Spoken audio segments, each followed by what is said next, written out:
chat. The Psychetruth live chat. Every Wednesday at 2 p.m. Central Standard Time on your YouTube machine. Live chat, live chat, live chat, live chat.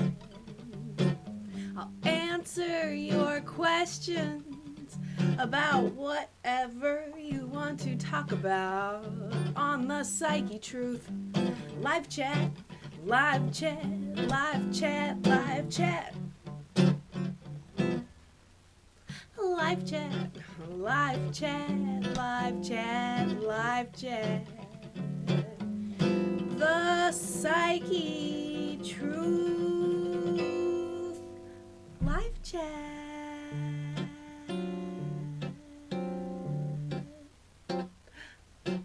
Man, I hope my volume is working. Hopefully that worked. Let me scroll down here and look at y'all's comments and see what you're saying. Because you know what, guys? If you can't hear me, y'all will tell me. I appreciate y'all doing that. Anyhow, welcome, welcome, welcome. Whoa, there's already lots of people here.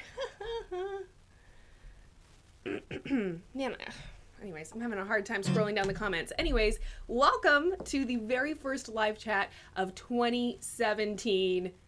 The new year is off to a great start down here in Texas. I would love to hear how y'all are doing. I'm already actually seeing lots of questions in here.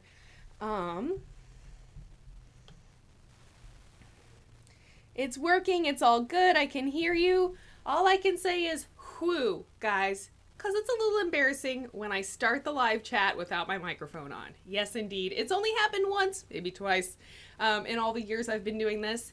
Anyhow, for anyone who doesn't know me, my name is Corrina Rachel, and I am a certified holistic health coach. I've made hundreds of videos on this YouTube channel, Psychetruth, about nutrition and weight loss and fitness and relaxation, stress. We also have our ASMR channel, so perhaps some of you are more used to hearing me talk like this.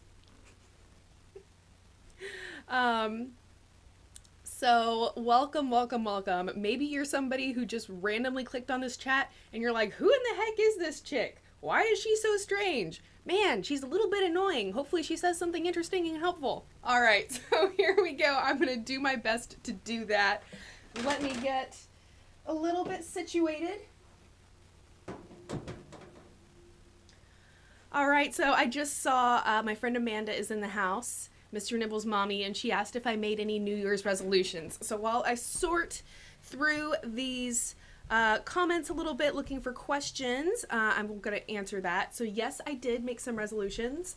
I have kind of fallen off of my routine of going to the farmer's market on a regular basis. I try to go at least once a week, sometimes twice a week, because that's the best place to get fresh, organic vegetables the most affordable way. And the cool thing about shopping at farmers markets is oftentimes the food was literally picked like that morning. So it's literally the freshest food that you can get. So that's one of my resolutions, is to get back into going to the farmers market on a regular basis, and also to actually get my own kind of fitness and yoga routine back going on. I had a really busy year. It was a really crazy year, actually. And so I kind of realized that not doing my, yoga workouts and everything as regularly as I was at the beginning of 2016. So I'm going to try to get back doing my habits, basically taking my own advice that I give to you guys all the time. I guess one of my resolutions is to try and take my own advice better. All right, guys, so if you're in the chat room now, I already see there's tons of questions. I'm going to try to get to those. If you can put question marks at the beginning of your question, that will help make them easier for me to see.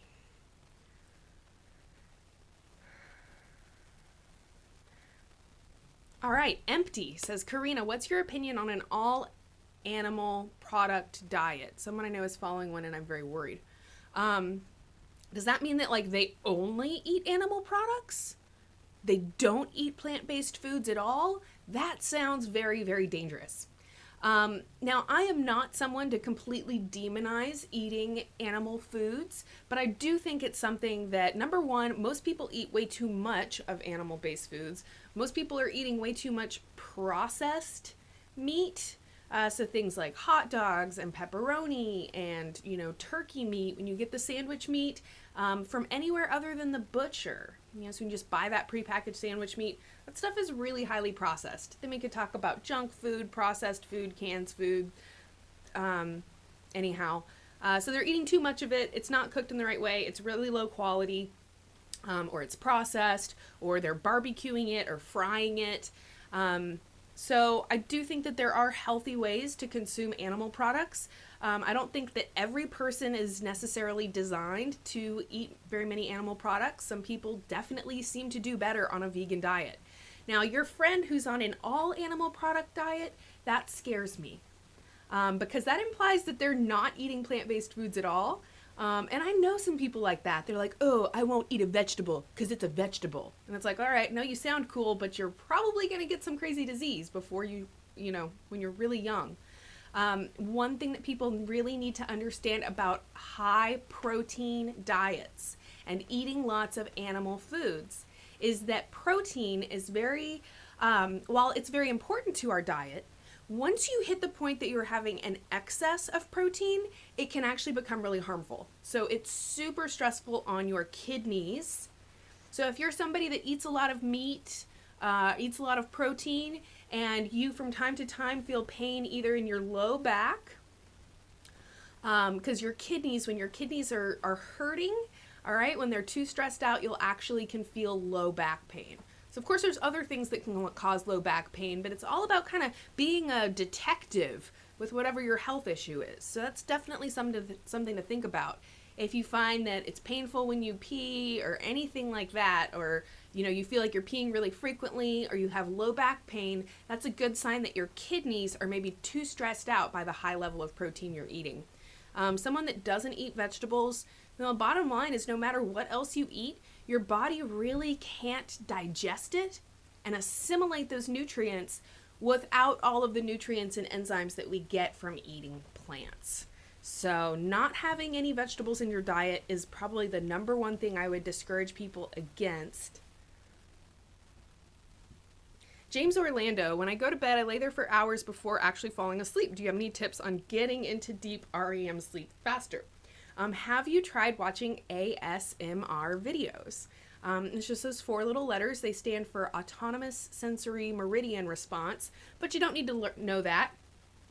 ASMR is what you put in the search thing of YouTube, and there are literally probably like thousands of ASMR creators now making these videos, and it's all about things that are slow and relaxing and gentle, pretty much the opposite of the way I'm being right now to try and be like upbeat and stuff like that, right? But they're slow and you like make quiet noises, like tapping. Oh, my favorite thing to tap on, my phone. But anyhow, so that's one thing to consider if you lay in bed for hours at night, is to watch some of those videos and listen to them in headphones, because it's 3D audio. And that means the sounds go from ear to ear, and it has a very, very relaxing effect. It can be very effective for just kind of, overpowering that, crazy, too much thoughts, too much thinking, too much worrying, right? We lay in bed and our brain is just going 100 miles a minute. So hearing those binaural sounds can be very relaxing. There's also a whole lot of different apps and like little weird tech devices now related to sleep. I haven't tried any of them, but I would certainly think if you're kind of more of a techie person, or maybe the ASMR doesn't really sit with you or whatever, consider one of those different tech devices. I'm hear really rave reviews about them. Other things to think about are things like journaling or writing out a list before you go to bed. Anything that just can kind of take all those thoughts and worries and help them get out of your head before you lay down to sleep. Literally last night, as I was laying in bed thinking about video topics and what we should make for Amazon and what we should do for this, and I had to tell myself, Corrina, stop thinking. just focus on your breath. And I literally will just like put my hand on my belly and just count my breaths. And as soon as I catch my mind traveling to something else again, bring my attention back to my breath. That's just a little trick that I use because, if you're laying there literally planning out your whole day for the next day, you can lay there for hours unable to fall asleep. Also consider things like being in front of a computer screen, TV screen, or even your phone a couple hours before bedtime can prevent your body from producing the melatonin that you need to help you fall asleep. So the more you can be kind of, rising with the sun. I know right now it gets dark. It gets dark at like 6 p.m. here now. Probably not going to go to bed at 6 p.m., but the bottom line is the more you can kind of think about syncing yourself up with the actual, rise and set of the sun, that can also be very effective for helping your body get those circadian rhythms back, basically to trump all of the stress and all of the thinking and all of the screens and stuff like that, right? We need like even more of that circadian rhythm in effect. So things like going to bed at the same time each night, if you're able to do that, trying to go to bed as close to sunset as you can, trying to, again, prevent yourself watching TV and stuff like that right before bed. That can be something that literally sets your mind off right before bed and kind of prevents you from being able to fall asleep. Also prevents you from making melatonin.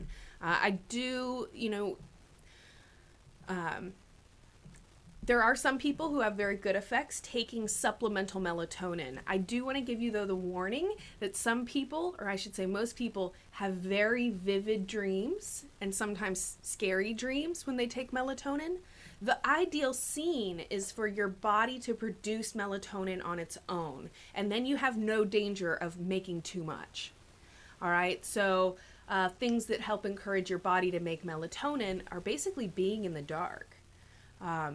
So the more that, like I said, once it's sunset, don't sit in a really bright room.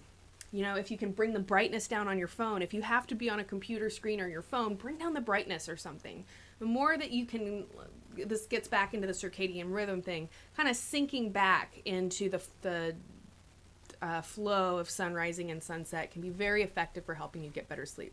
All right, Sophie Pony says how to stop binging. Okay, so there's a lot of different things that are kind of associated with this topic of overeating, binging, and binging and purging, right? Which would also be known as bulimia. So that's an eating disorder, all right? And it doesn't mean that there's something biologically wrong with you or that you're a bad person or anything like that. Eating disorders are really, really common, but it is something that you need to address. So if you're binging and purging, I would highly recommend that you find a professional to talk to, because there's probably some kind of like underlying emotional issues or traumas. There's something more than just the food, right? So just talking about binging and overeating in general, all right? There's a lot of different things or a lot of different factors that I would say cause us to do these things. So first and foremost, just to say the very obvious, which is that processed foods are literally designed to make you overeat.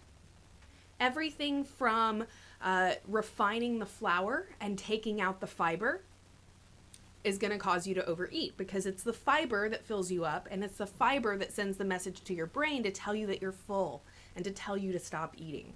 So anytime you're eating processed foods or white bread, white flour, potato chips, okay, these are all refined carbohydrates, and because they don't have any fiber or nutrients in them, it's really easy to overeat them because your body doesn't register that you're eating food.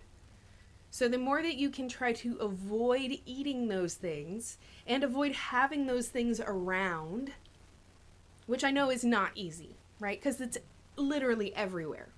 All right, but that it's something to think about and just understand that if you're like, man, why do I always binge on Fritos? Well, let me tell you why you always binge on Fritos. It's refined carbohydrates. They don't fill you up. It's literally not even food. So whereas when you eat a carrot, there's all these things that happen. There's salivary enzymes and digestive enzymes, and when that fiber hits your stomach, it literally makes a hormone response that sends up to your brain and tells you that you're full and you stop eating. So you can even, you could even do this as a test, right? And we all know that it's really easy to sit there and eat an entire bag of potato chips. Sit down and try to eat an entire bag of those little peeled carrots. See how many you can eat. Can you eat 2 bags? So just understanding the difference between processed foods, junk foods, why they're so easy to overeat. We could also talk about the refined sugar, the MSG. All right, MSG is a chemical that they literally add to the food because it's excitatory and it makes the food addictive and it makes you want to overeat it. The processed fats, all that different stuff, all those things make you want to eat it. So just understanding the difference between processed foods and real foods is going to be a big piece or a big key, so to speak, in addressing this issue. So if you can start eating real food, okay, when you have the control, right, and you're feeling good or whatever, and you can make a good eating decision, eating real food is a really good way to prevent you from binging later because you're actually giving your stomach the things that it needs. Also consider, what are the other factors in your life that tend to, coincidentally happen around your binging. So examples would be getting in an argument with a friend or a loved one. Maybe you start noticing that every time you fight with a certain person, you end up going and binging. Or maybe it's, stress at work. You get home from a stressful day and you immediately go to the pantry and you're binging, right? So starting to just notice, other than the food itself, what other things in my life seem to trigger me to binge, or I guess trigger me into the mindset where I'm more likely to binge and overeat. Anyhow, Sophie, if you put in overeating on this channel on Psychetruth, I've actually done several videos talking about, some of the stuff I already mentioned, as well as a lot of other things. So I definitely wish you luck with that. I know that is not an easy thing to deal with, but there's a lot of information out there to help empower you to take control over your eating so that you don't have that problem anymore.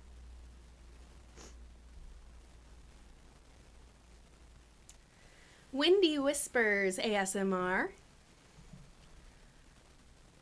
She says, hello, Corrina. I wanted to know what healthy foods do to the body. Ooh, I kind of like this question. Okay, so this is really cool. And this actually totally touches on something that I went through several years ago. So when I was in college, I was still very much eating the mainstream diet. I knew that it was, kind of bad to eat, junk foods and McDonald's and stuff like that. But I would still eat, like Wendy's from time to time and, junk foods, processed foods, restaurant foods, whatever. Drinking sodas, eating Cheez-Its, stuff like that. I was very much in the, what you could call the average American diet. While I was in college, I was taking biology classes, and there was a class called cell biology, and it was all about understanding the cell cycle control mechanisms. So basically, every single time your cells replicate, there's this whole series of different checks and balances that are done to ensure that the cells you're creating are healthy. There's no errors in the DNA, right? Because you got to copy the DNA for the new cell. So these cell cycle control mechanisms, or the life cycle of the cell, a big part of this is in helping to prevent cancer, basically preventing your body from making cells that are defective or dysfunctional or that are cancerous. And one of the big things that they find in people once they start developing cancers is that there's certain parts of these cell cycle control mechanisms that get knocked out or disabled. So we could start asking, so I started looking at it and I was thinking okay, so what causes errors in DNA replication? because that's one of the big things. If the DNA isn't copied correctly, you get a defective cell or a cancerous cell. And, so we learned about free radical damage. We learned about basically how when you're exposing your body to a lot of different chemicals, and your body has to break these things down, you produce a lot of these free radicals, and they do something called oxidative damage. This is kind of the main reason why we age. It's a natural process that free radicals are created by the different chemical processes in our body, but when you have way too many of those free radicals, suddenly you have, aging is increased, or aging is sped up, or you have these other degenerative diseases.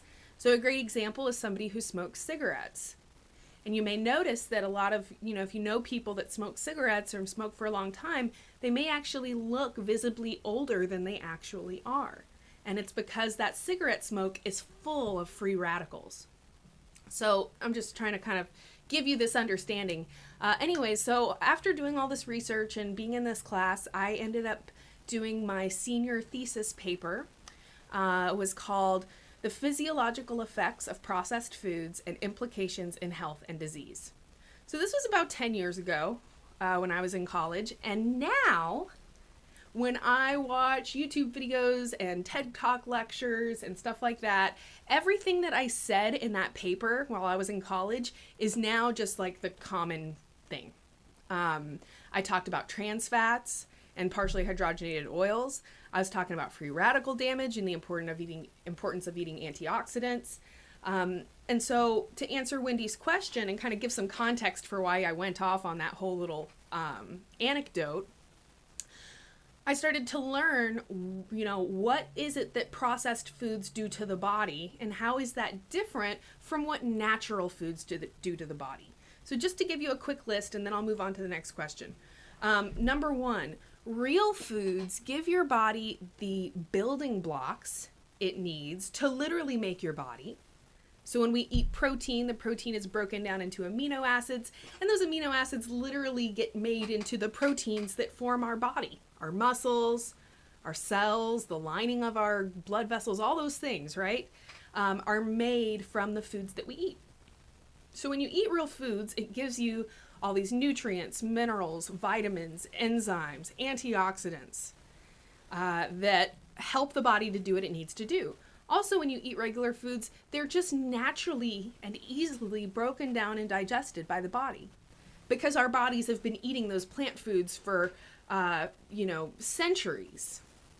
So when you eat an apple, or you eat a grape, or you eat a vegetable, the process that it takes for your body to break that thing down is very easy, and it's very low energy intensive.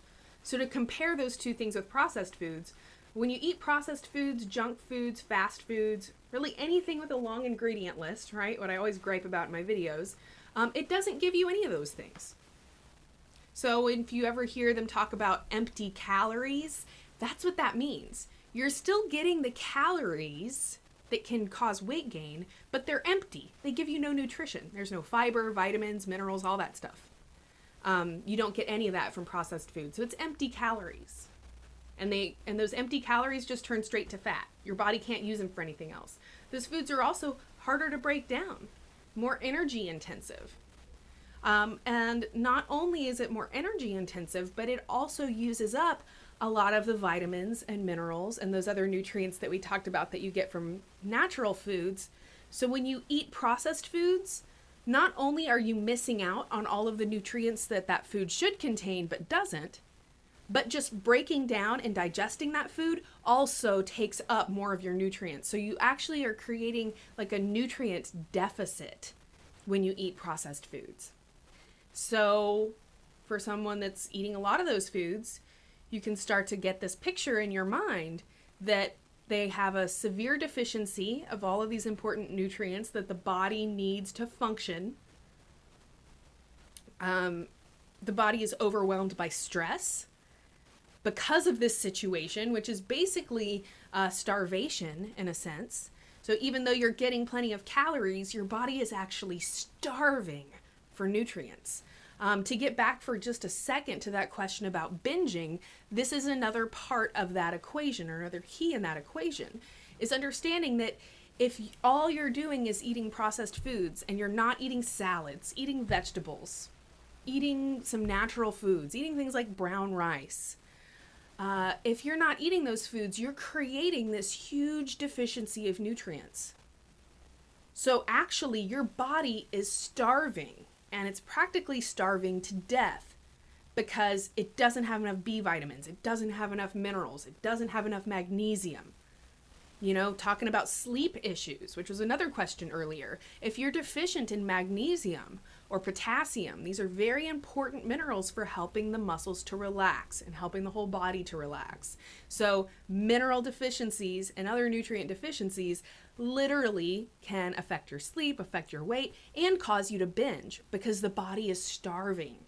And even though you're eating in excess of calories, you can still be nutrient deficient. I'm going to move on to the next question because I've already spent a long time here, but these are such good questions. Thank you so much, guys. And if at any point y'all want me to go back and readdress something that I touched on, y'all just let me know and I will totally do that. Oh, thank you for noticing the Jimi Hendrix chord. Freaking love that chord. Mr. Garage Nation. Why did I have so much trouble with that? Mr. Garage Nation. Like trying to make read your name as if it was in a different language or something. Tahira Wilson, diatomaceous earth with activated charcoal detox, is it safe? Okay, diatomaceous earth is something that I know to be safe, and activated charcoal is something I know to be safe. What I want to tell you about detox that is so important, and I think a mistake a lot of people make, is that you don't want to detox too much too fast. Think about what detoxing is. It's taking toxins that are buried inside of your fat cells, sucking them out. Okay, so in the case of activated charcoal literally almost works like a magnet for toxins. Same with diatomaceous earth, right? So pulling those toxins out of those fat cells, and now you've got a whole bunch of freaking toxins floating around in your body, and they get processed by your kidney and your livers, and you pee some of them out, and you sweat some of them out. Actually, we breathe out a lot of toxins as well, interestingly. So when you're detoxing, you may even notice that you're don't want to breathe on people as much because you can actually, a lot of those toxins, and actually when you're burning fat and losing weight, a lot of the fat actually leaves through your breath too. The body is a freaking amazing thing. It's freaking awesome. All right, so anyhow, what I want to tell you about detoxing is don't detox too much too fast, because when all those toxins are just inside of your body and they're like nuzzled inside of those little fat cells, you don't feel the negative effects of those toxins so much. That's why your body buries them in fat. Because it's like, oh my God, this thing is really toxic. I gotta like insulate it from something, right? So it literally insulates it in a fat cell. So when all of those toxins start coming up to the surface, we will feel them. So we can get headaches, we can break out, we can have like emotional stress and issues that come up from those toxins. So I see this so often, and it just breaks my heart that people want to get healthy and they want to lose weight, so they do some kind of a detox, and then they actually go too much too fast, and they have, negative detox effects. So I mentioned the headaches and breaking out and stuff like that. And none of that is pleasant. So if you're going to detox, think about doing it slowly and gently. So rather than like a fire hydrant of toxins being released in the body because you're doing some really intense detox, it's like a slow stream of toxins being released in the body that aren't nearly as overwhelming, and aren't going to cause those noticeable effects that can sometimes deter people from wanting to detox, and understandably, right? There's so many detox products out there. I don't necessarily think that all of them are safe. There's a lot of good things out there, but there's also so many products now that I would actually kind of warn people against doing detox programs. If you're going to if you want to do something like that, just educate yourself about it. And I encourage you to actually, buy products from a doctor rather than just finding some detox program made by who knows who and and trying it. Something that is actually a guided cleanse or a guided detox, that a program that someone has created. Maybe I'll create a detox program, actually. That'd be cool. There's so many things I want to do. I just need to clone myself so I have time to do them all. But anyways, so detox with caution. Detox gently. That is the closing message. All right, so I'm going to scroll down a little bit.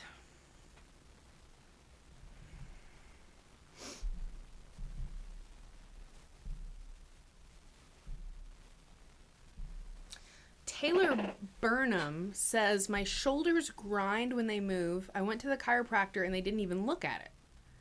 But it's very painful and causes really bad headaches. I will admit I am a bit bewildered by that. The first thing I would do if I were you is call Dr. Eccles. So Dr. Jeff Eccles, the chiropractor on our channel. If you watch our channel, then I'm sure you know Dr. Eccles. Echols. His website is jeffeccles.com. And if you just put in chiro or chiropractic on Psychetruth, he'll come up and you can just click the link from the video description to go to his website. Anyways, if you just call him up, he is awesome. And you can tell him about your problem and he'll ask things like, were you in a car wreck? What else is going on with you? What other health conditions do you have? And then he will be able to, if he, he might know, he might know exactly what the issue is. But if nothing else, he can help recommend where you should go. So if a chiropractor didn't help and didn't seem to look at it, maybe consider a physical therapist. Physical therapists are, incredibly knowledgeable, can be very, very helpful. And really they specialize with helping people rehabilitate from injuries. So anytime you've got a problem and you need to rehab, fix your body, heal your body, working with a physical therapist can be very, very effective. Chiropractic is kind of, manual manipulation of the body to help fix misalignments and things like that, which most people do have because we slump, we sit a certain way, we put more weight on one leg than another, stuff like that.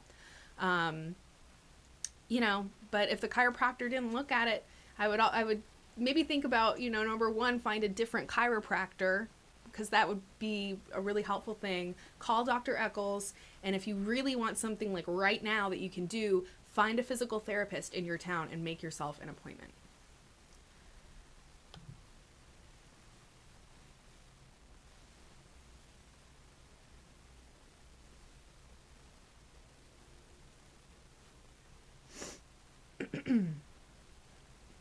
All right, Alicia181 says, how to lose weight without feeling like you're on one. I think she means without feeling like you're on a diet.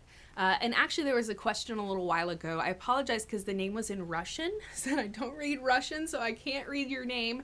But there was somebody else that had asked, how to lose weight easily. So there are literally probably 1,000,001 different ways to lose weight. The first kind of guideline that I want to say is finding things that work for you and that you can see yourself doing. Because like I said, there's 1,000,000 different things you can do to help you lose weight. Not any one person is probably going to be able to do all of them. Right? So the trick, in my opinion, or at least it's worked for me, I watch a lot of different videos. I find a lot of different information. I guess I'm talking about like years ago before I became a health coach. Before I became a health coach and I was just like trying to find information and watch lectures and read books. There's certain things that'll resonate with you and you're like, yeah, I could see myself doing that. And then certain things that you're going to be like, yeah, I'm probably not ever going to do that. So rather than feeling overwhelmed that you're not going to start going to the gym for 2 hours a day, or overwhelmed that, you're not going to go on a vegan diet.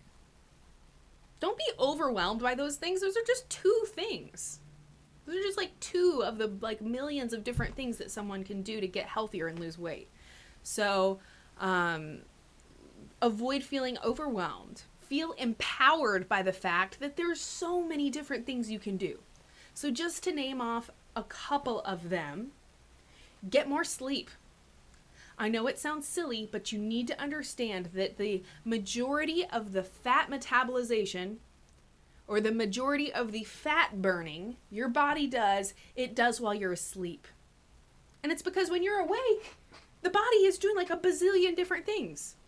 It's thinking, and it's walking, and it's breathing, and it's taking you where you need to go, and you're moving your body around, and your body is just consumed with other activities, with other jobs.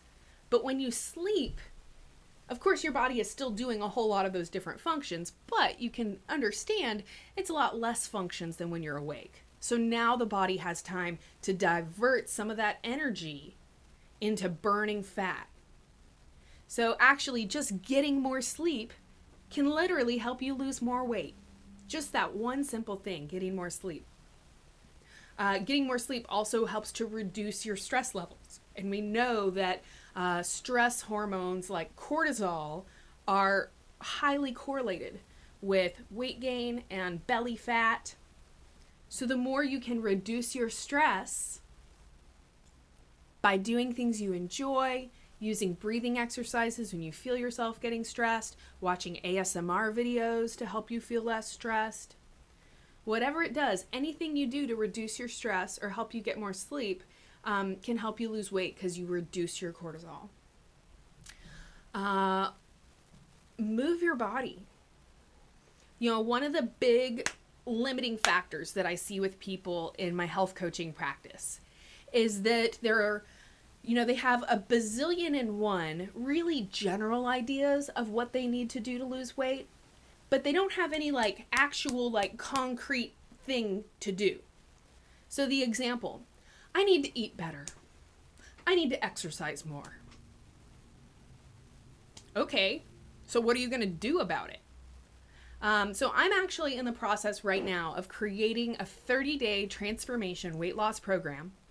And the whole entire point of it is giving you those concrete things to actually do so that you don't have this overwhelm of I need to eat better, I need to exercise, I need to go to the gym, but you have these concrete goals, like eating a salad. And so you start with eating salad once a week. And then the idea is that you work up, and really you should be eating a salad every day. Would be optimal. The bottom line is to eat more salad. So that's a good example of a specific goal. I'm going to start eating more salad. Drinking more water is another really good thing to do, a simple thing to do, and water is free, right? Drink more water. Every single process in your body is improved when you are better hydrated. Eat real foods. You don't necessarily have to calorie restrict in order to lose weight. And actually, calorie restriction is not the best way to lose weight. That's because that's a total tangent. Calorie restriction. I'll do that in a second. But let me continue my list of things you can do to lose weight. So we had sleep, we had stress, move your body. So this is just about recognizing that anything you do other than sitting or laying, anything you do that's active or moving helps you lose weight. So maybe it's taking a long walk, walking around the block. One thing I started doing is when I'm on the phone, rather than sitting down on the phone, I walk around my house. And I just walk. And after I've been on the phone for an hour or whatever, I'm like, wow, I just walked for an hour, which is way better than sitting or laying for an hour. So finding simple, easy things you can do. Stretching, moving. I think I show this in almost every live chat. I do these all the frickin' time. It's just do something. It doesn't matter if you don't go to a yoga class or don't go to the gym or whatever. It doesn't matter. All you need to do is move your body, and that is completely free. It doesn't even have to be a structured class or video or whatever. You could just do jumping jacks in your room.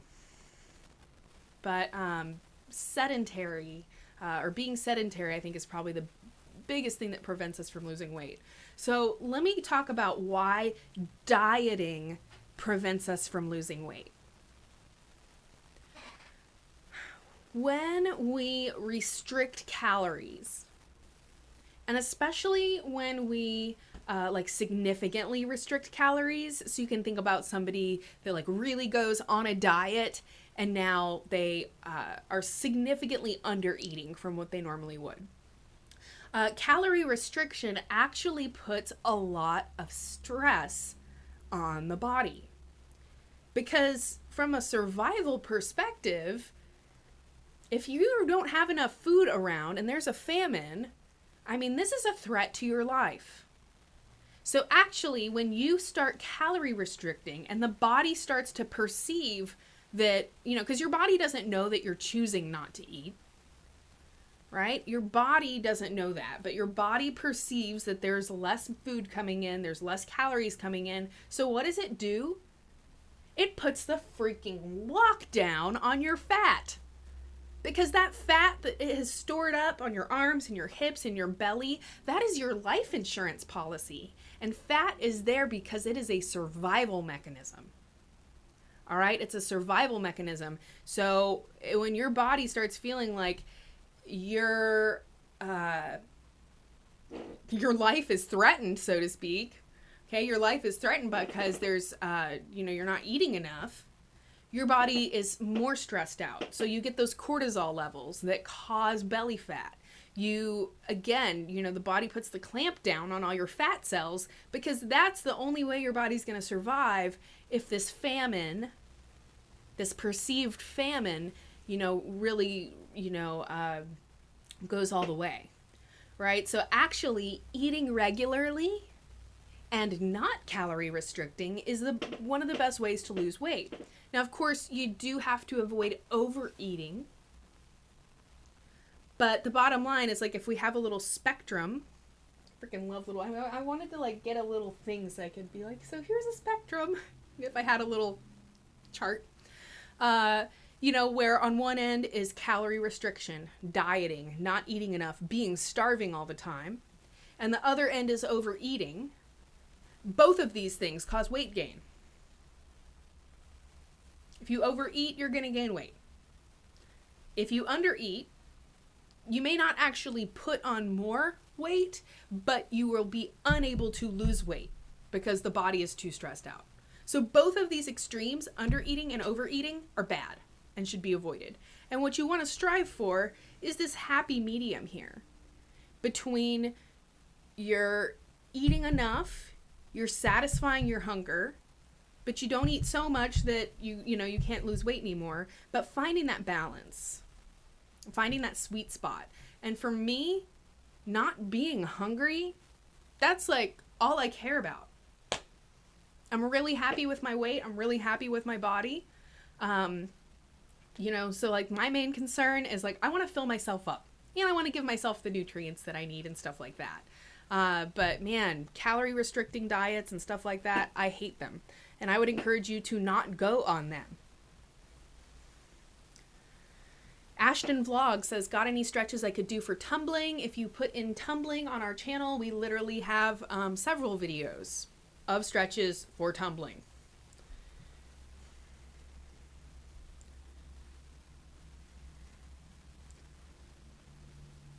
Alina M is asking about vitamins and foods to help with knee problems. She's a tennis player.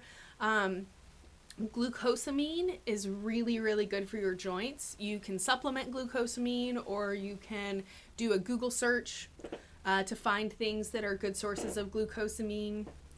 Healthy fats are going to be really, really important as well. Making sure you're getting healthy fats in your diet, because healthy fats become the building blocks of your cells and your tissues and your tendons and all of those things that, are are going to keep you from either damaging your bone structure or pulling muscles and stuff like that. Also making sure you're getting plenty of minerals is very important. So I'm a big fan of sea salt. I really like the Himalayan pink sea salt, but really any sea salt is going to be much, much better for you than your typical table salt because it gives you lots of minerals. There's tons of other things I can say, but just to end out this question so I can move on, eat your vegetables. Eat your natural foods because they are going to give you so many different vitamins. The end all be all, guys, is that there's not any one singular nutrient that your body needs to prevent knee problems or to lose weight or to get better sleep. You know, there can be one thing that really helps people significantly or that people get benefits from, but the bottom line is that there's a lot of different things your body needs in order to function correctly. And the best way to ensure that your body is getting all of those different things that it needs, so antioxidants, vitamins, minerals, enzymes, healthy fats or lipids, the best way to do that is to just eat a healthy diet with a lot of variety. Eating lots of different vegetables, lots of nuts. I love beans. It's a great protein source. Kidney beans, black beans, and they also offer you all of these different nutrients.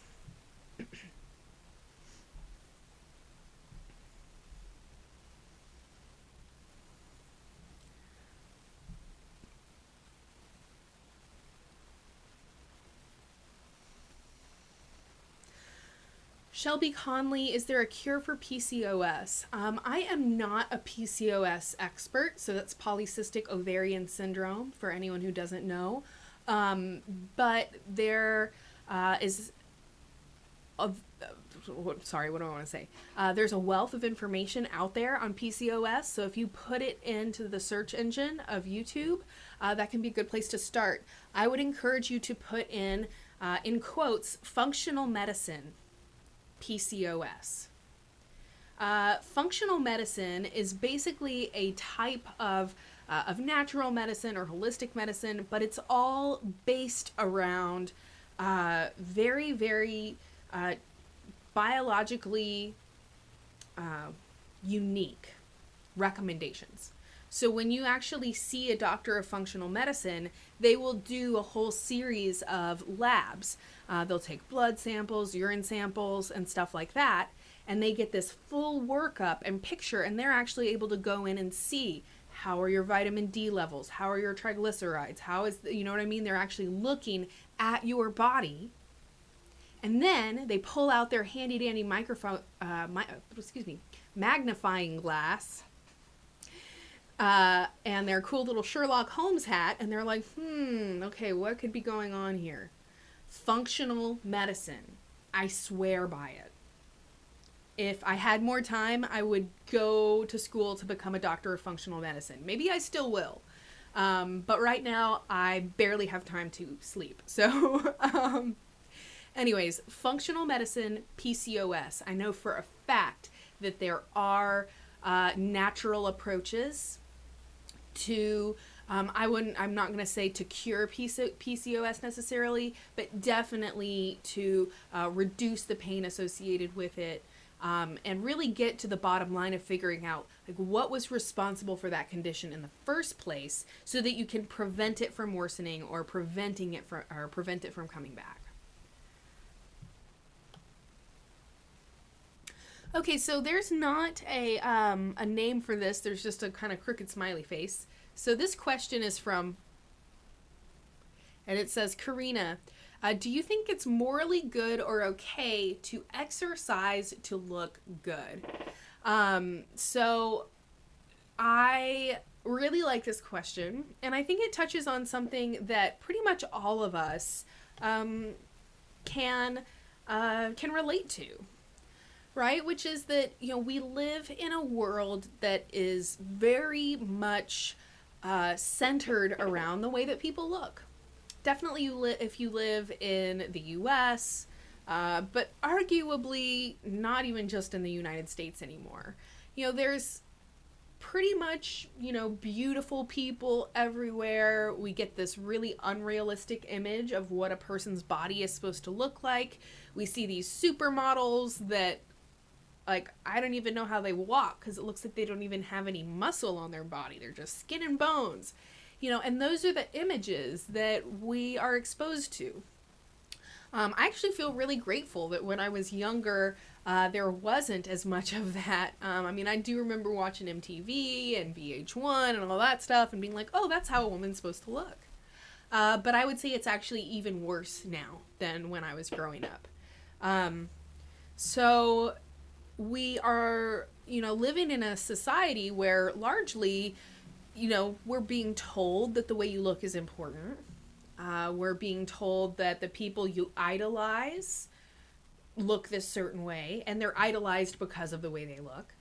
So, when we in ourselves find ourselves gravitating towards a desire to look a certain way, or have this kind of, our body look like this, I wouldn't say that it's morally bad.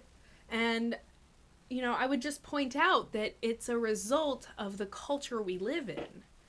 And when you go to places that don't have a culture centered around what I would call the false ideal of beauty, you don't see as much of that. And you also generally see that people are much, much happier. So what I would say in response to your question is that, number one, you are going to find that having deeper reasons and deeper motivations is going to give you more motivation to reach your goals. So if your only goal is, oh, I have to have a six-pack. I really want a six-pack. All that matters to me in life is having a six-pack. For some people, that will drive them to do the workouts and do the, eating right and all that it takes to lose that weight. But honestly, for me, an aesthetic goal alone is not enough. For me, what motivates me to go out and play tennis, to go out and get sun, to go out and go hiking, to do my yoga routines, is not about looking a certain way, but about feeling better and making an investment in my health, so that I'm not one of those old people that's like can barely walk and can barely move. I want to be an old person that has like full range of motion, and I'm strong, and I'm gonna be like this old lady that they're like, wow, I can't believe that she can, doesn't have back pain and can walk around upright, and like every old person you see, right? They're like this, and largely that is a factor of, or that is a result of them not taking care of their bodies when they were younger, and not doing the stretching and doing the mobility and just doing like basically this motion to keep the spine from becoming humped or caved. We spend way too much time like this, and then when you get old, you're like this. I don't want that. So my motivations are about feeling good, about having energy, about being healthy, so that someday I can have a family and I can like be healthy and play with my kid and have all this energy and stuff, And those motivations to me not only motivate me more, but they also make me feel better about myself. I think that when we have a purely aesthetic goal or aesthetic motivation, and what I mean by aesthetic is based on the way we look, I wouldn't say it's morally bad, but I would kind of discourage against it. I also think that, if we talk about our confidence, we talk about our self-love, if having a six-pack is what gives you the self-love and the confidence that you need, then fine.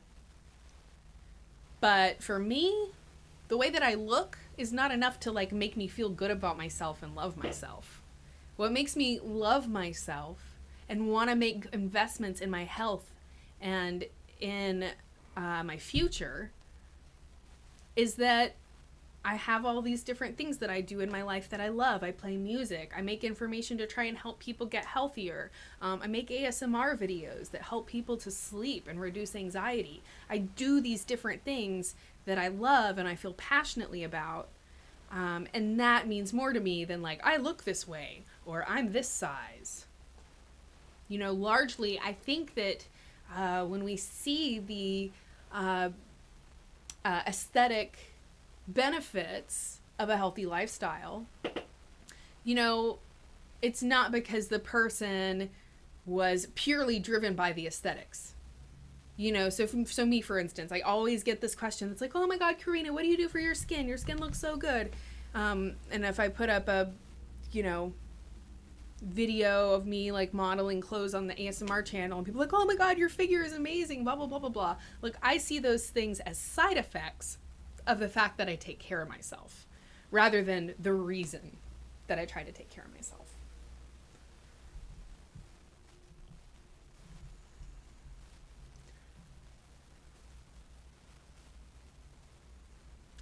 Christian Thompson is asking about microwave ovens.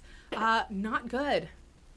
Microwaves, like this, I haven't done this in a while, so I'm going to do it. So here's my impression of a microwave. Basically, right, you've got all the molecules in the food, and it's frozen, or it's cold, or whatever, and the microwave goes in, puts in radiation, and makes the molecules do this. And as that radiation forces those molecules to move around, that's how you generate heat. And then it makes the food hot. But exposing your food to radiation doesn't help make it healthier. Many of the nutrients in our foods are very, very delicate. So exposing them to radiation will actually destroy the nutrients in the food. So we could talk about, you make this really, really healthy meal and all this stuff and whatever, and then you put it in the microwave. And I'm not saying that it completely destroys the nutrition, but the meal would be more nutritious if you didn't cook it in a microwave. So I'm actually a big fan of toaster ovens, which, there's still some heat or whatever, but it's not as much as a microwave. Okay, it's not the same type of radiation as you get from a microwave. I also love using a crock pot. Or just heating things up on the stove. But the cool thing about a crock pot is you can take your meal, throw it in the pot, and then put it on high or put it on low, depending on how long you want it to take, and then just walk away. Crock pots. I should do a whole video on crock pots. It's such a freaking awesome invention. You can even take all your ingredients, put them in the morning before you leave for work, leave the crock pot on, and you come home and it's done. It's so cool.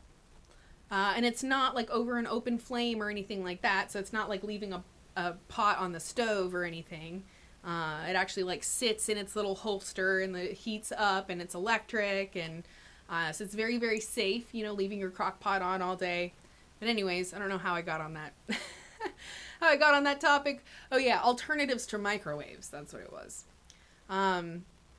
So I understand that sometimes the microwave is just the easiest, fastest way, and fine.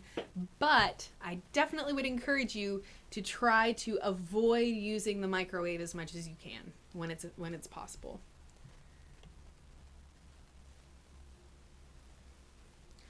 I don't know who's asking about gastrointestinal discomfort and gas.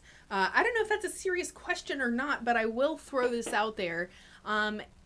If you eat things like beans, one of the reasons that they cause those digestive issues is that there's components in the shell or outside layer of the bean or whatever that are just kind of hard to break down. So oftentimes, if you will soak your beans overnight before cooking them, so basically, depending on the bean, they all kind of soak for different times, but basically leave it overnight. And then the next day, you pour off the water and rinse the beans. So all of that water they were soaking in overnight, it's full of those toxins that can make the beans hard to digest. So you soak them overnight, pour off that water, rinse your beans, and then cook them. And they're going to be much, much easier to digest. You can also throw in a little bit of seaweed while you're cooking your beans, and that is also supposed to make them easier to digest as well.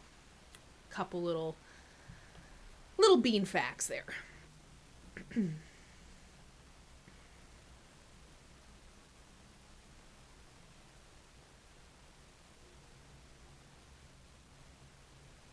Arietta Kaysen.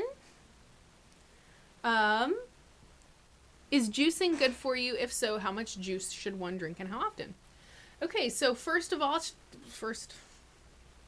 off, just to differentiate, juicing fruits or drinking fruit juice is very, very different than drinking green juice or vegetable juice. All right, so when we talk about drinking grape juice, apple juice, things like that, all right, juice drinks. Unfortunately, those are not very healthy for you because it's like super concentrated amount of sugar. When you eat a piece of fruit, that fruit contains a lot of fiber. It also contains tons of nutrients and antioxidants and other things that are very, very beneficial. So fruit is super duper good for you. However, if you just juice the fruit, then you remove the fiber, you lose some of those delicate nutrients that'll be destroyed by the juicing process. And then what you're left with is basically just liquid sugar. So fruit juice is kind of something I recommend that people to avoid. Eating fruit, do a ton of. Vegetable juicing, which is I think what Arietta is referencing. So that's where you would put something like kale and cucumber and spinach into your juicer. So yes, drinking green juices is very, very good for you. So in the same way that when you juice a fruit and it becomes a highly concentrated amount of sugar, when you juice a vegetable like spinach or kale or broccoli, I don't know if you really juice a broccoli, but I guess you could. Beets are another one you could juice. Carrots. Carrot juice is very healthy. It becomes a concentrated form of nutrients.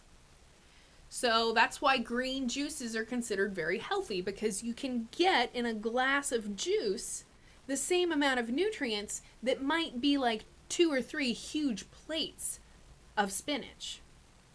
There's a company here that makes cold pressed juices. And so they're little, I don't know how big it is, but regular size juice, regular size, probably 8 ounces or whatever. Anyways, and then on the label, it actually says each bottle contains 4.5 pounds of vegetables. That's crazy to think about, right? So literally you're getting 4.5 pounds worth of nutrients, but just in one glass. So for people who don't like eating vegetables, drinking green juice is a very good idea. And you'll probably find that you do need to add some fruit to it to make it palatable. Now, I've been drinking green juices for years. I don't need any sweetener in it. Just give me the green juice. Just give me the wheatgrass shot. That's the healthiest way to do it. But if you need some, so when I juice at home or whatever, if I'm making juices that I'm going to share with other people, I'll use a bunch of kale and spinach. I really like using cucumber as well. I just love the flavor of cucumber. And then maybe I'll add half an apple or something like that too. Because you do sometimes want some sweetness in your green juice, because sometimes they can be pretty bitter once you've taken a bunch of veggies and juiced them. So to get to the second part of your question, so yes, it's very good for you. And then she says, so if so, how much juice should one drink and how often? So I would say this really depends on the person. By and large, I don't think that there is an amount that's too much. I mean, at the point that, you were forcing yourself to consume huge amounts of juice and you're like, oh God, I can't drink anymore. You've probably had enough. But if you were to have a green juice every day, I think that would be a very healthy thing to do.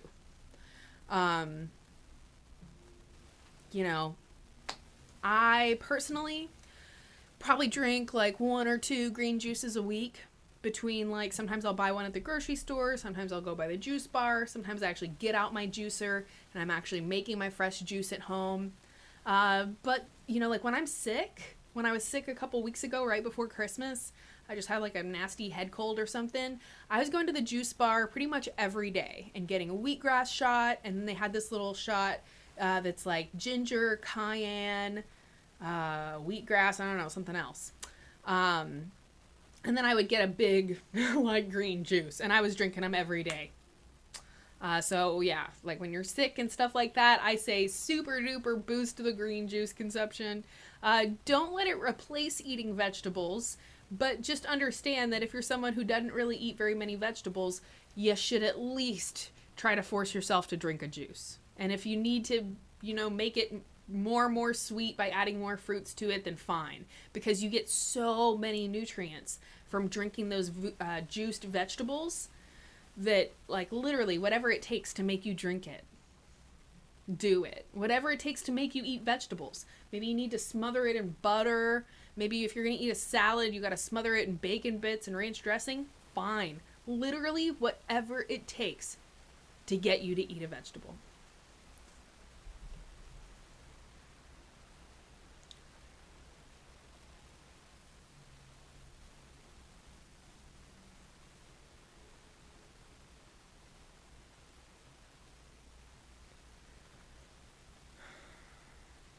Okay, so there's two questions here. One is Ashley Lopez. So what's a good speed for losing weight? A pound a week sounds discouraging.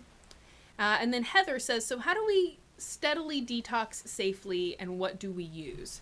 So I see these things as kind of related, because when you're losing weight, when you're burning fat, you're also detoxifying, because all of those fat cells you're burning off contain toxins. Remember how I said earlier that basically when your body has a toxin and it can't get rid of it quickly enough in your urine or other mechanisms, it has to get stored somewhere. So what does it do? It burrows it deep down in some fat. It's like, man, I got to protect the body from this toxin. I'm going to insulate it with a whole bunch of fat. So literally all of that excess fat on your body that you're like, I'd like to get rid of that, it's full of toxins. So when you lose weight, you're detoxifying. And similarly, when people do detoxes or cleanses, they usually lose weight. And it's because those things very largely kind of go together. So I'm going to combine these questions. So Ashley says it's discouraging that a pound a week for weight loss, or I'm sorry, she says it sounds discouraging to only lose a pound a week. I understand that. One of my basic kind of mantras in weight loss is what I call easy come, easy go. And what I mean by that is that the easier and the faster it is that you burn the weight off, the easier and the faster you're going to gain that weight right back. So the more of an intense diet or fitness regimen that you use to help you lose weight, and the faster you're losing weight, the harder it's going to be to keep that weight off. And once you complete the diet and you go back to your regular way of eating and your regular fitness routine, or no fitness routine at all, you're going to gain all the weight back. And not only do you gain it back, but now it's even more stubborn than when you burnt it off in the first place. So rather than being discouraged by a pound a week, maybe think about it like this: a pound for life. Like maybe you're just losing a pound a week, but you're losing it for life. Right? So, and I could just pose a simple question. Would you rather lose, 50 pounds in 6 months and gain it back? Or would you rather lose 30 pounds in 6 months, but then never gain it back? And when you quit the diet, or the diet ends, you're still losing weight. And you can still lose weight after you get done with it. So that's kind of what I'm creating right now, is a weight loss program, a 30-day program that literally breaks down all of these different steps. And one of the big components is talking about cleansing and detoxing and how to do it safely. And pointing out that this program is not designed to make you lose a whole bunch of weight really quickly. It's designed to literally turn your body into a fat burning machine. So that even when you're done with the 30 days, your body is still going to be burning fat. There's no calorie restriction. There's no dieting. There's no cabbage soup. It's all about making healthier habits and changing your lifestyle in ways that work for you and are easy for you, so that when you complete the program, you're going to continue dropping off weight. And basically it's designed to be sustainable. And what I mean by that is so that you don't gain the weight back. Now, obviously, if you go and you start eating a bunch of junk food in McDonald's and stuff, you'll probably gain it back. But the bottom line is, you know, that question I posed a minute ago. Would you rather lose 50 pounds in 6 months and then gain it all right back? Or would you rather lose 30 pounds in 6 months, but then never have to burn off those same 30 pounds again? From the perspective of steadily detoxing safely, what do we use? You know, a lot of people are very fixated on, like, what do I eat for this? What do I add to my diet to do this? Largely, and especially when we're talking about detox, the best thing you can do is look at the diet you're already eating and start removing the bad shit from it. Start removing the toxins from it. So we could talk about reducing caffeine consumption, reducing alcohol consumption, reducing your consumption of refined sugar, reducing your consumption of processed foods, reducing your consumption of soda. Just those 5 things, which are a lot. And those are things that most people are eating. But if you could just reduce those things, or completely stop those things for a certain amount of time, if you can, or whatever it is, but the idea is to think about reducing those things, that's going to help you detox. In terms of what you add to your diet to help you safely detox, vegetables. Those leafy greens like cilantro and kale and spinach are great for helping to naturally detox the body. Lemon is also an excellent thing for helping to support detox. We can talk about different herbal teas and things like that. You know, but again, I would encourage you to stay away from the one that's like, detox tea, blah, blah, blah, making all these crazy weight loss claims. And instead, look for like a healthy herbal tea. There's a company called Field to Cup. And I have a couple videos that coming out soon that show those products. I freaking love their teas, and I think that they have top of the line in terms of the quality. And they're designing teas for the purpose of health. So that's going to be a great thing to help you safely and naturally detox. Something that's designed for health reasons rather than a weight loss product.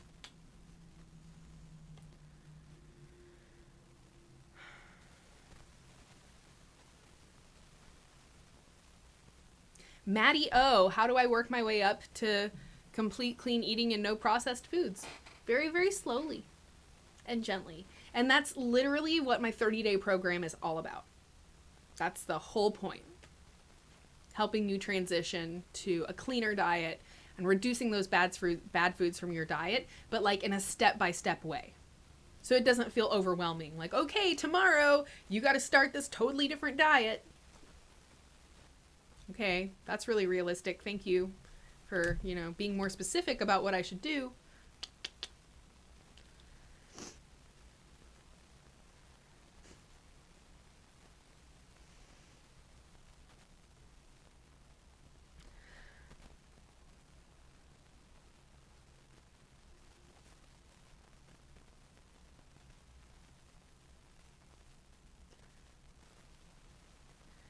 Steven, do you recommend getting regular therapeutic massages? Yeah, if that's something that is available to you, yes, 100 times yes. Because getting a massage is another one of those things can help to significantly reduce the level of your stress hormones, like cortisol. So reducing stress literally has probably 1,000,001 different health benefits. It's so important. So anything you do to reduce stress is really beneficial. If you can afford to get regular massages, I encourage you to do it. That is a wonderful investment in your health. And it's awesome because it's an investment in your health that you're going to freaking enjoy doing. You know what I mean? You're going to love doing it. It's like, you know, if you're looking for a reason to spoil yourself right? And to be like, okay, I'm going to spend money on these massages. Understand that it is an investment in your health. And it's almost as good for you as exercising. You know, maybe not going to burn fat like exercising, but in terms of health benefits associated with massage, I would say there's a lot of them. Oh yeah, Ilki Aptroot threw in here, yoga twists can also stimulate detox. So that's another thing you can do. The question about how to safely detoxify. We have several yoga programs called Yoga for Detoxification or Yoga for Digestion. Usually we'll also call them Yoga for Belly Fat because all those three things are pretty much right in line with each other. But if you put in digestion or detox on our channel, you'll literally find tons and tons of different videos that can help you.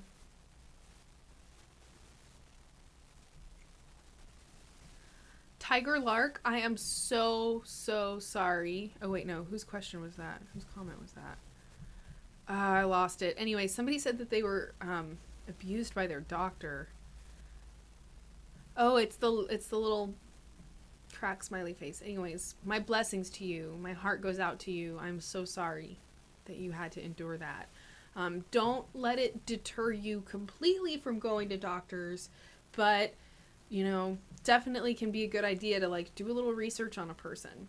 And nowadays there are these websites where all of the different doctors are reviewed.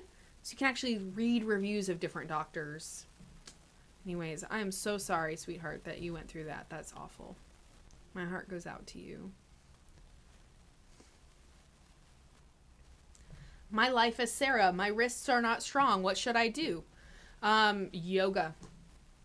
And you'll find that, you know, if your wrists aren't strong at first, like it's a little bit difficult and it's kind of painful, just go easy on it. And whenever it becomes difficult or painful, stretch your wrists out. So really good stretch right here. Stretch out the top.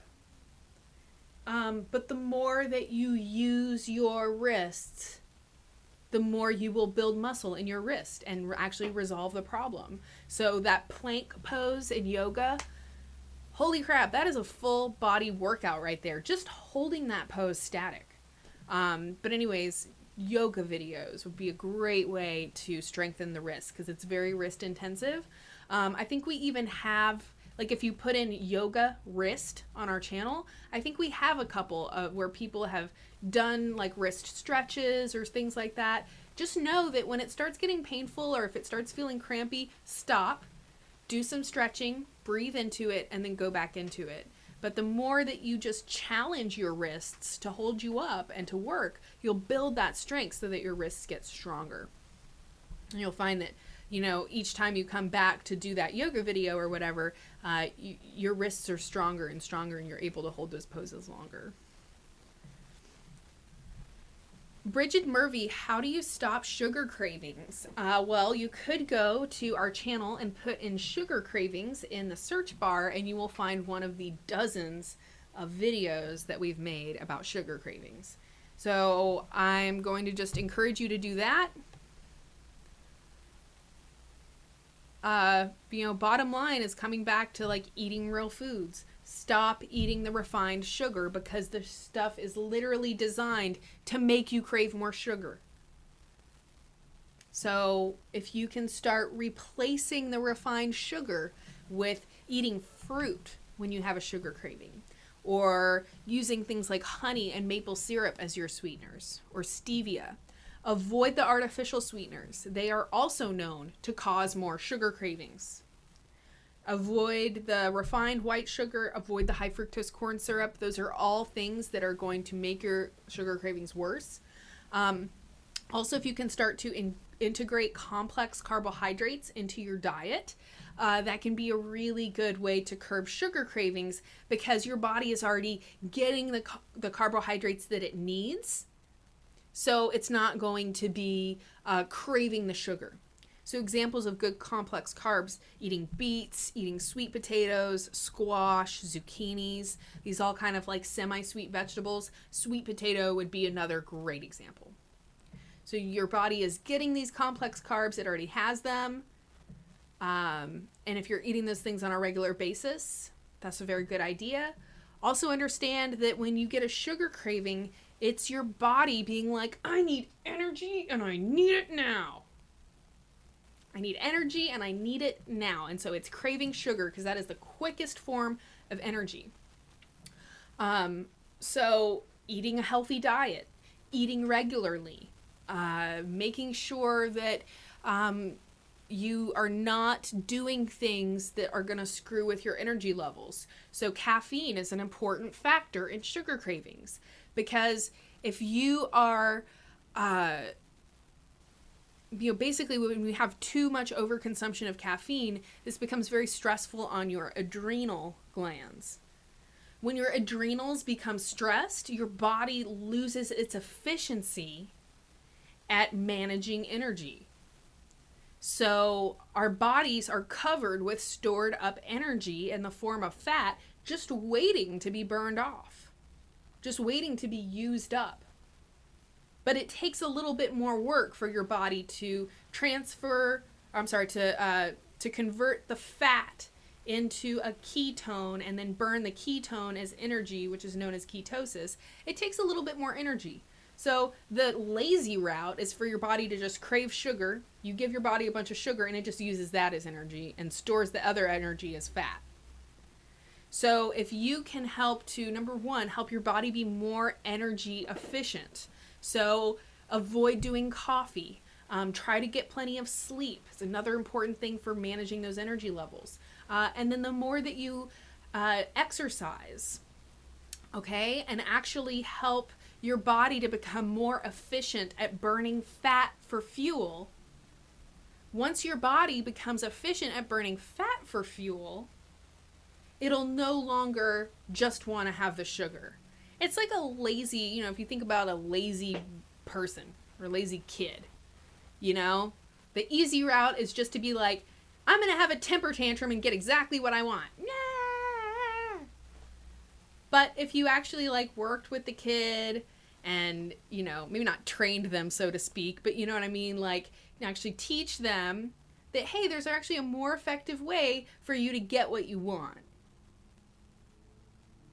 You can kind of do the same thing with your body. Show your body that there's a much better way than sugar craving. And if when you start getting those sugar cravings, you can either satisfy that sugar craving with a real food, like a piece of fruit, or just deny that sugar craving because you know that your body has plenty of energy sitting there. Maybe you just ate an hour or two ago. Your body has plenty of energy. It's just being lazy by trying to get you to eat a bunch of sugar and give it that quick sugar in the bloodstream. I can't but freaking leave how many comments there are in here. I mean, it is just... I'm scrolling, and I can't even get down to the end.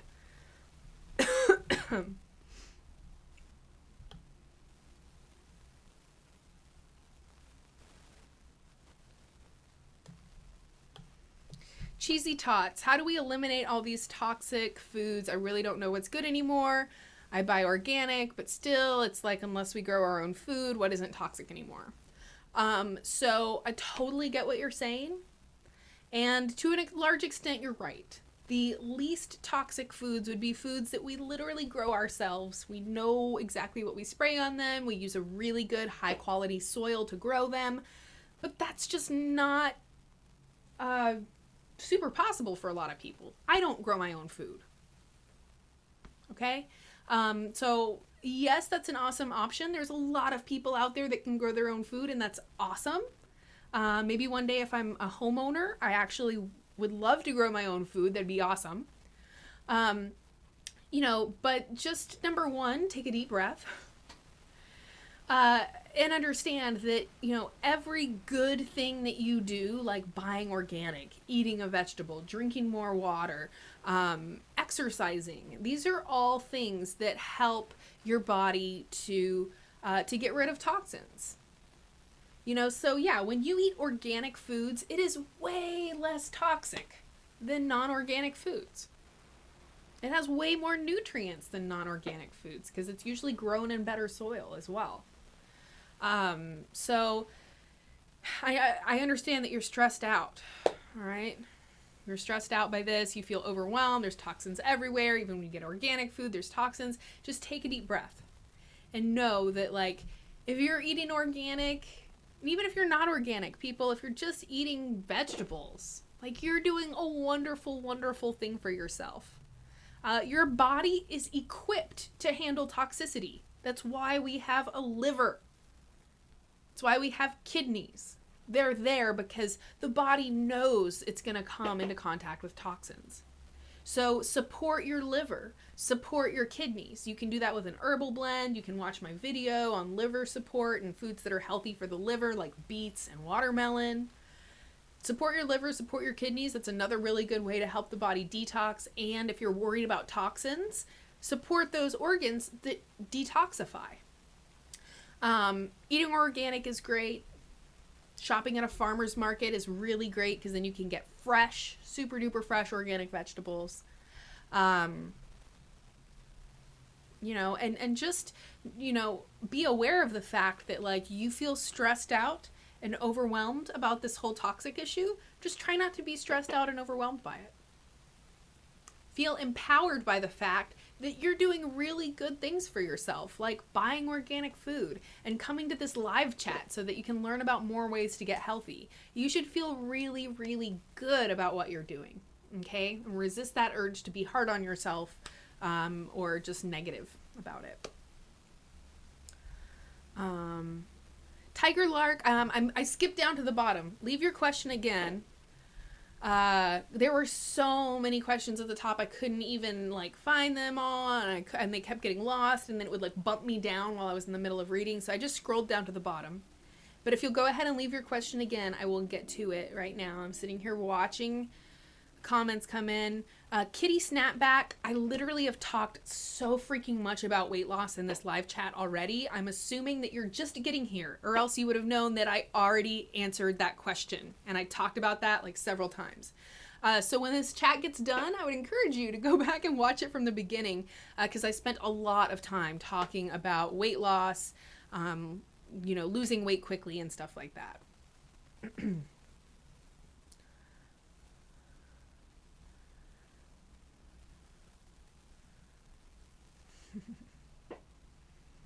I'm not showing you my belly, okay? It's freaking winter time. It's cold in here. This is a live chat where I answer people's questions, okay? I'm not gonna... yeah, y'all, I'm just gonna...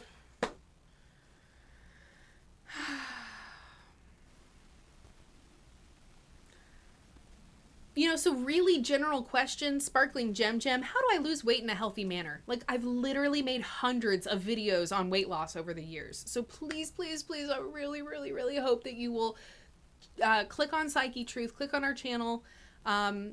If you just search for weight loss, we have tons of weight loss workouts and yoga for weight loss and stuff like that. And then I personally have probably done maybe 200 videos on weight loss in the last couple of years. So there's tons of info on that topic. I'm not going to do any more general discussing about weight loss.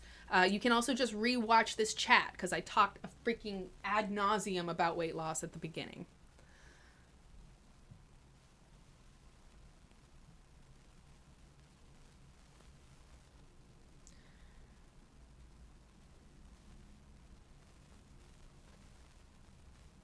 Melanin Rich, how often should we meditate to stop head chatter and become more productive? As often as you freaking can. It's not like a, guideline box of this is how much you need to do. Every person is going to be different. There might be somebody who can meditate once a week for 30 minutes and notice a big change. But if you're really stressed out and you got a lot of that head chatter, you probably need to do 30 minutes a couple times a week. I would argue as often as you possibly can. The more that you do it, the more of a benefit you will get, period.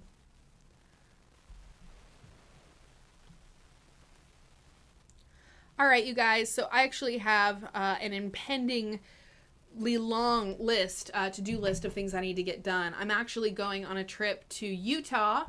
Tomorrow we fly out to Utah to visit some family members. And it's going to be cold. It's going to be like 15 degrees. Anyways, I know a lot of you probably are like, you wimp. It's -20 where I live. I don't know, but I'm a wuss, okay? I literally have lived in Texas my whole life. I'm not used to things below like 40 or 30. So yeah, 5, 10 degrees. Anyway, so we're going to see what happens. I'll probably be spending a lot of time indoors. But anyhow, so I have this trip. I got to finish packing. I got to do some laundry, and I got to publish a video. So guys, right after this live chat is done, I'm going to publish the next of the yoga challenge series that Joy and Deborah made. So I'm just gonna quickly give this little plug. So if you've seen the yoga challenge pictures everybody posts on Instagram where you do these really cool like poses with each other, it's called acro yoga in the yoga world, like acrobatic yoga. So Joy did an entire series of videos breaking down these different poses, and then there's a workout that goes with it of like partner stretching and workout moves that you can do to help you master that pose. So the third video in their series is about to go up as soon as this live chat is over. So please go check out that video. I would love y'all to leave some comments on it. If you left a question here in the chat room that I didn't get to, please, pretty please, click on the channel Psychetruth, click on our videos and search, for whatever it was. So there was sugar cravings. There was weight loss tips. Somebody was asking about weight loss. You want to learn about detox? Put it into our channel. I've done a couple of different videos talking about cleansing and detoxifying. Pretty please subscribe if you aren't already. We are, like I said, I'm working on this 30-day weight loss program. I think I'm also going to do a 30-day detox program as well, because that just sounds awesome. So if you subscribe to the channel, it's going to be the best way to find out about that. We also have a free newsletter at psychetruth.net. And if you want to help support our work and help to expedite me completing my weight loss challenge, then you can give us support on our Patreon page. And then we have some cool behind the scenes and other perks and exclusive videos that we offer to show our support to our patrons. So guys, thank you so very much for being here. I'm so grateful for that. A lot of these topics that I've addressed before, or we have entire videos on. So if I didn't get to your question, my deepest apologies. And I do hope that you will check out the channel and see if you can find an answer. All right, guys, Happy New Year. Our first successful chat of the new year of 2017. It's very exciting. I gotta change my calendar. All right, guys, thank you so much.